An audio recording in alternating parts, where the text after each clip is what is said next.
നമസ്കാരം. പ്രധാനമന്ത്രി നരേന്ദ്രമോദിയും അമേരിക്കൻ പ്രസിഡന്റ് ഡൊണാൾഡ് ട്രംപും തമ്മിലുള്ള കൂടിക്കാഴ്ച അല്പസമയം മുമ്പാണ് അവസാനിച്ചത്.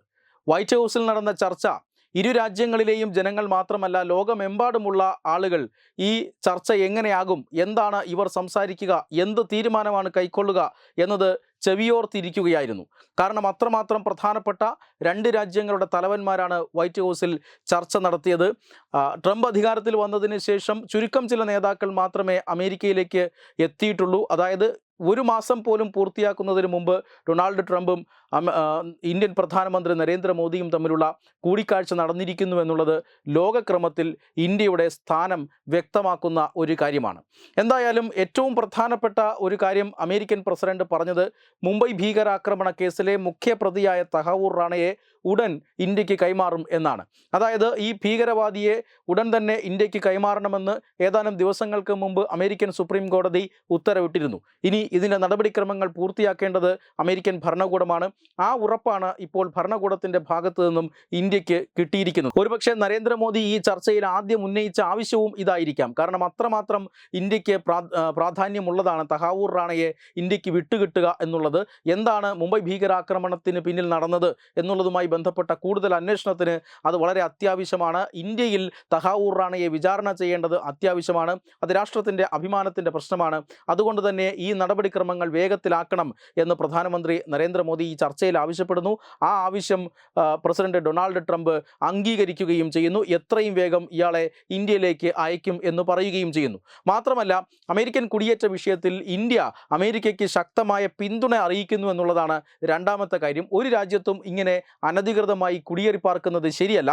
അതുകൊണ്ട് തന്നെ ഇത്തരത്തിലുള്ള അനധികൃത കുടിയേറ്റത്തെ തടയാനുള്ള എല്ലാ സഹായവും ഇന്ത്യ അമേരിക്കയ്ക്ക് നൽകും. പക്ഷേ അമേരിക്കയിൽ തീർച്ചയായും അനധികൃതമായി കുടിയേറി പാർത്തവരിൽ ഇന്ത്യക്കാരും ഉണ്ട് എന്നുള്ളത് വസ്തുതയാണ്. പക്ഷേ ഇവരെ ഈ പാവങ്ങളെ തെറ്റിദ്ധരിപ്പിച്ചതാണ്.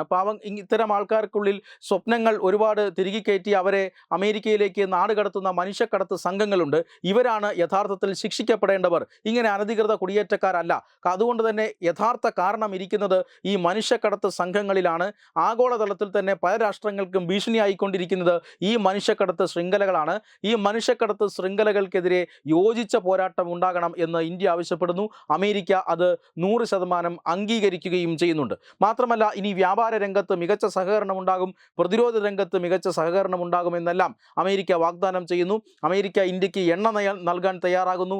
അമേരിക്ക ഇന്ത്യക്ക് പ്രകൃതിവാതകം തരാൻ തയ്യാറാകുന്നു. കാരണം ഇന്ത്യ ഏതൊക്കെ രാജ്യങ്ങളിൽ നിന്നും എണ്ണ വാങ്ങുന്നു എന്ന് ലോകമെമ്പാടും നോക്കിക്കൊണ്ടിരിക്കുന്ന ഒരു കാലഘട്ടമാണ്. പ്രത്യേകിച്ചും റഷ്യയിൽ നിന്നും ഇന്ത്യ ഇപ്പോൾ എണ്ണ വാങ്ങുന്ന അല്ലെങ്കിൽ എണ്ണ ഇറക്കുമതി വർദ്ധിപ്പിക്കുന്നുണ്ട്. അതുകൊണ്ട് തന്നെ ഇന്ത്യൻ വിപണി തങ്ങൾക്കും പ്രയോജനപ്പെടുത്തണം എന്നൊരുപക്ഷെ അമേരിക്കയ്ക്ക് താല്പര്യമുണ്ടാകാം. ആ താല്പര്യമാണ് ഈ ചർച്ചയിൽ പ്രസിഡന്റ് ഡൊണാൾഡ് ട്രംപ് പറഞ്ഞത്.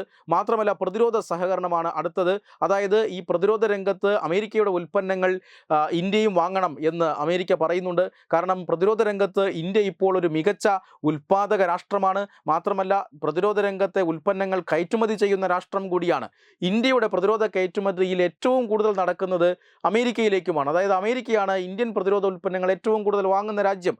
അതുകൊണ്ട് തന്നെ അമേരിക്കയ്ക്കും അത്തരം ഉപകരണങ്ങളുണ്ട്. ഇന്ത്യക്ക് ആവശ്യമായ പ്രതിരോധ ഉപകരണങ്ങൾ അമേരിക്കയിൽ നിന്നും വാങ്ങണം എന്ന് പ്രസിഡന്റ് പറയുന്നുണ്ട്. അതുമാത്രമല്ല, F-35 ഫൈറ്റർ വിമാനങ്ങളടക്കം ഇന്ത്യക്ക് നൽകാൻ തയ്യാറാണ് എന്ന് അദ്ദേഹം പറയുന്നുണ്ട്. ഇത് ഒരുപക്ഷെ പതിറ്റാണ്ടുകളോളം ഇന്ത്യക്ക് നിഷേധിക്കപ്പെട്ട ഒരു കാര്യമായിരുന്നു. അതായത് അമേരിക്ക പതിറ്റാണ്ടുകളോളം ആയുധം നൽകിയിരുന്നത് പാകിസ്ഥാനായിരുന്നു. പാകിസ്ഥാൻ ഈ ആയുധങ്ങളൊക്കെ ഭീകരവിരുദ്ധ പോരാട്ടത്തിൻ്റെ പേരിൽ വാങ്ങിക്കൂട്ടുകയും ഇതെല്ലാം ഇന്ത്യക്ക് നേരെ പ്രയോഗിക്കുകയും ഒക്കെ ചെയ്യുകയായിരുന്നു. പക്ഷേ ആ സമയങ്ങളിലൊന്നും തന്നെ അമേരിക്ക ഇന്ത്യക്ക് ആയുധം നൽകാൻ തയ്യാറായിരുന്നില്ല.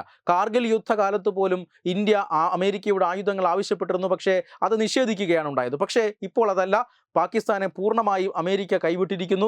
ഈ പാകിസ്ഥാൻ അടക്കം F-16 വിമാനങ്ങൾ അമേരിക്ക നൽകിയിട്ടുണ്ട്. പക്ഷേ ഇപ്പോഴും ഇന്ത്യക്ക് അത് നൽകിയിട്ടില്ല. അത് ഇപ്പോൾ ഇന്ത്യക്ക് നൽകാം എന്നാണ് പ്രസിഡന്റ് ഡൊണാൾഡ് ട്രംപ് പറയുന്നത്. തീർച്ചയായും ഇന്ത്യക്ക് അത് പ്രയോജനപ്പെടുത്താവുന്ന ഒരു വാഗ്ദാനവുമാണ്. എന്തായാലും ഈ ചർച്ച ഒരു അടിസ്ഥാനമാണ്. ഇതിലുണ്ടായ തീരുമാനങ്ങൾക്കപ്പുറത്തേക്ക് അല്ലെങ്കിൽ ഈ തീരുമാനങ്ങൾ മുന്നോട്ട് കൊണ്ടുപോകുന്നതിൽ ഇരു രാഷ്ട്രങ്ങളും ശ്രമിക്കും എന്ന് തന്നെയാണ് ഏറ്റവും പ്രധാനപ്പെട്ട കാര്യം. ഈ നികുതി, അതുപോലെ തന്നെ കുടിയേറ്റ പ്രശ്നം, ഇതെല്ലാം തന്നെ ഇരു രാജ്യങ്ങളും ഒരുപക്ഷെ സമീപ ഭാവിയിൽ തന്നെ ചർച്ച ചെയ്ത് രമ്യമായ പരിഹാരത്തിലേക്ക് എത്താനുള്ള സാധ്യതയുമുണ്ട്.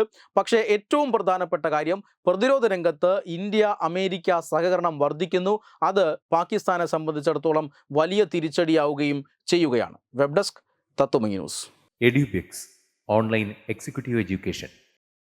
Focus physiotherapy centre Pattom. Unnat engineering Gujarat. തീർത്ഥയാത്ര.com. Iron build Gujarat.